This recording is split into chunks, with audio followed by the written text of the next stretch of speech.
Okay, so just a little bit about me quickly. I arrived in Vietnam in thinking I'd be here for a year or two, see how it was, and I'm still here.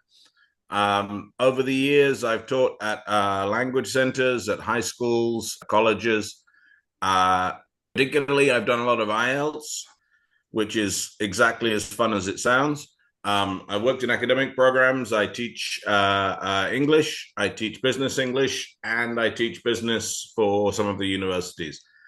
Things like human resource management, business communications, organizational behavior, that kind of thing. Oh, according to the slide, I'm a former academic and operations director. I think I still am an academic and operations director, unless something's happened this morning and nobody's told me about. Um, okay, Yim, next slide. I've worked with TEFL International for quite a while now. So this is what I'm going to go through today. First will be an introduction to TEFL International, then a little bit about classroom management, which I've structured as I got questions from teachers that I know and trainees that I've worked with over the years, and I picked out what are the most common issues, what are the most common problems people have with classroom management.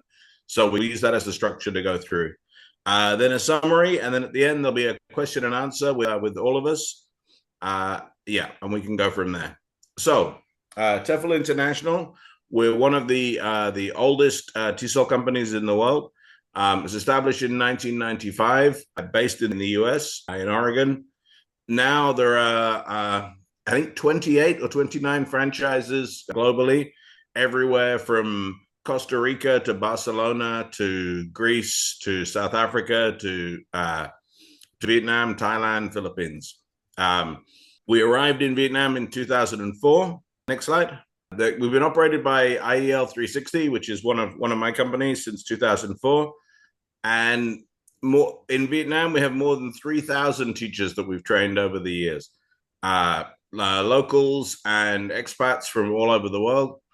The good thing with this is because we've been around quite so long, since 2004, and we've trained 3,000 teachers. It means when you have our certificate, when you walk into an interview, about 50% of the academic managers and academic directors in this city are one of our old trainees.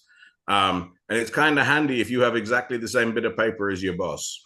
So our courses, we focus on hands-on training, real-world teaching practice. I know in this day and age, the online TESOL has become very popular because they're cheap and they're quick and they're easy. But I always like to say, would you hire a chef who had never set foot in the kitchen? Would you hire a pilot who'd never actually been on a plane? Until somebody's actually done it, then yeah, you don't know whether they're any good at it. The practical component is the most important part of our TESOL course. Again, as I always say to the trainees, the teaching practice is where you pass or fail the course. If you struggle with the grammar or the phonology, if you struggle with the theory components, if you struggle with the foreign language learning, we can help you with that.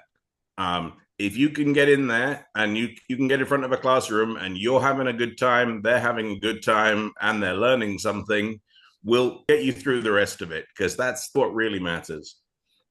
We have several programs, and my personal opinion, these are kind of in order of preference. The best one is the full 4-week in class TESOL.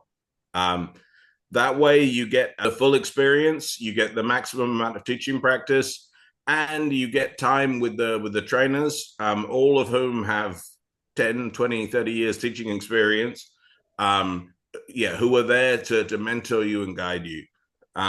Another good option is the combined course, where you study the theory online, but then you actually come into the school to do the practical components. Okay, next one. We also offer TESOL practice. So if you have done an online TESOL somewhere else, but you didn't actually get any practical experience, we can offer you that to top up your knowledge. And we have a weekend course for those that are already working in a primary school or a high school or whatever, and they're busy Monday to Friday, so they can't attend our regular course. We have a course that runs in the evenings occasionally, but usually Saturday, Sunday. And then because everyone else is doing it, we also have to have online courses. Again, I would suggest the online courses are a great way to dip your toe into it to find out whether you like it. But if you do an online course, firstly, and again, Jesse can confirm or deny this for me. Um, a lot of employers are not that keen on hiring teachers that only have an online TESOL. Yeah, a 4 week minimum 120 hour TESOL with TESOL CELTA with real teaching practice experience is kind of what everybody's looking for. But yeah, these are a good way to find out if it's for you.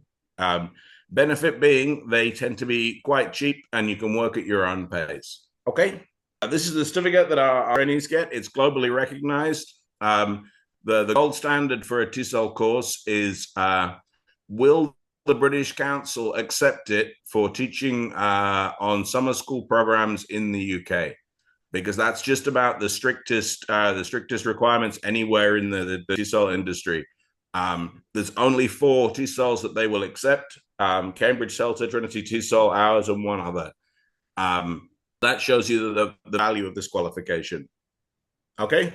Oh, Got it. there we go. These are our trainers. Miss Yim and I actually were trainees together. We studied the course together back in January 2005. Yes. Yin then started teaching for TESOL immediately afterwards. So 3 more months. She will have been doing this for 20 years. Isn't that a scary thought, Yim? Yeah. I started in 2007. I'm a couple of years behind, but yeah, again 18 years of teacher training. Miss Anne's been with us for about 4 or 5 years now. She's one of those annoying people that speaks far too many languages. She speaks six or seven different languages, which is really useful for things like the direct teaching lessons and giving your trainees a chance to find out what it feels like for the students to be in a classroom with a teacher who doesn't have any of the same language as you. Okay. After the course, well, during the course and after the course, we offer job placement, professional growth. During the course or anytime after the course, you can always give us a call and ask us.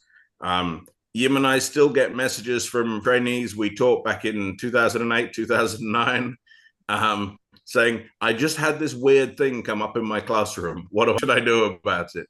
And yeah, we're always happy to help out. We're always happy to answer. In terms of jobs, obviously, we work very closely with EIV and with Vietnam Teaching Jobs. Yeah, we can always help you to find something that's the right location for you.